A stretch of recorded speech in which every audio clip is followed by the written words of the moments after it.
It really was. Maybe it was my thoughts. My thoughts at one minute about non-revolution, about the smell of non-revolution, sweat, urine, sage, pot, rotting food, hay, all mixed together. Perhaps about non-revolution's body. I'm sure I'm not the only one who has thought it exceptional, but I am also just as sure that by the standards of bodies, non-revolutions is fine, but not exceptional. That is the point.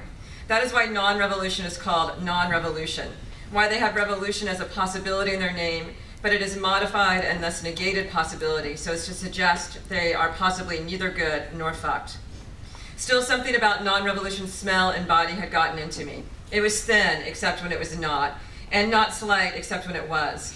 It had this odd patch of hair on its lower back, except when it didn't. It tasted slightly sour, off, except when it was sweet, on. At any moment, though, to me, it was like something so excellent I could not get enough of it. I will not go on. I do not need to. You know desire's perceptual alterations as well as me, the way that what might repulse someone not going around saying it's all good, it's all fucked, might become the very thing that makes someone else go around saying it's all good, it's all fucked. I remember saying to non-revolution once, after I said, I so want to fuck you right now, I said, you smell good to me. These are the mundane things one says in these moments, the moments when one cannot say you smell like sweat, urine, sage, pot, rotting food, hay, and it is all good to me in this moment. All I could say was, I want to fuck you and you smell good to me. Our relation was brief. We spent some time together, a few months maybe, perhaps just a few weeks. Depends on how you count it. It happened, it was all fucked, tongue and hands on clit or cock, fist fights too, miscommunication, constant emergencies. It unhappened, text after text.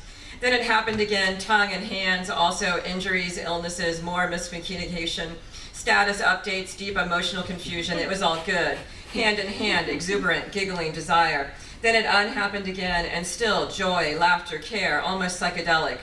A feeling that at moments hinted at rivers running backwards, a flooding, in other words, wind and rain and hatred of capitalism with tongue on tongue.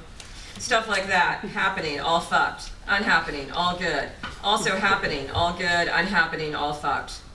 And during these moments of happening, of compassion and dedication, giggling exuberance, hands around waist, turning around and pushing into the wall for the deep moment of tongue against tongue, non-revolution was an uneven lover. At moments there, at other moments not. Often non-revolution was off with others, tongue somewhere else in the corner of some other plaza somewhere. This hurt me and it didn't hurt me. I was jealous, I'll admit it. I wanted all the possibility of revolution all the fucking time. I was willing to take it modified and negated even. But I was not jealous in the convention.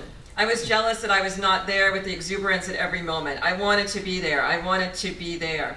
I wanted to be there all the time, to be inside every moment, to always be on the lips of non-revolution and whomever non-revolution was touching with their tongue. Whatever parts of bodies of Mexico City, Santiago, El Adro, Madrid, Cairo, Suez, Istanbul. I wanted to be everywhere that non-revolution was. I wanted to be with non-revolution and everyone non-revolution was with. I was so classic, so cliched those months. I joined all the social media and then I checked all the social media I had just joined all the time. I got up each morning just to check my phone, click its button to light it up to see if anyone had texted me while I was sleeping, and then, still holding my phone, not yet dressed, uncombed and unbrushed, I would click to check my email. Always looking for non-revolution, looking for the white and pink mists of the gases, the burning bus and the burning car too.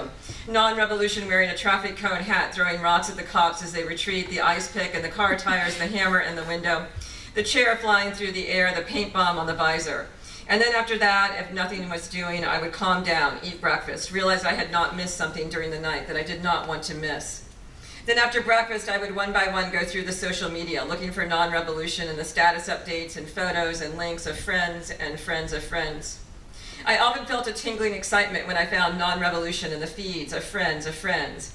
Non-revolution in these moments often looked happy, looked a lover, a little drunk, a little stimulated too, a little sweaty, flushed. I so wanted to be with non-revolution, I even went to the assemblies, wanted to be at the assemblies, even though they were often long and it was often cold, and I was often sitting outside on concrete, shivering up from the butt. I wanted to be with. I could not drag myself away. At moments, this desire made sense. I mean, is it not a universal desire to be with under a light urban night sky, with a crowd that moves from annoyance at the man who keeps interrupting to yell, I love Michael Jackson, to be with this man as we all begin to call out, I love Michael Jackson one by one, and then the sound guy puts on Smooth Criminal, and everyone then rushes the stage, dancing hard. At other moments, off the pigs, a history so rich, so failed, so sad, and still so resonant. They are sing-chanting, "No more pigs in our community," which is followed by the hard beat of "Off the pigs." And then the pigs are there coming, of course, and non-revolution is texting me. Non-revolution is high above me in a building, talking with lawyers about non-revolution who got arrested earlier, beaten, has been taken to the hospital. Non-revolution can see more police gathering behind the ones to whom we are sing-chanting, "No more pigs in our community." Leave, non-revolution text, leave now. And I'm so caught in the moment I can't leave. I don't stop the hard beat chanting of "Off the pigs" with.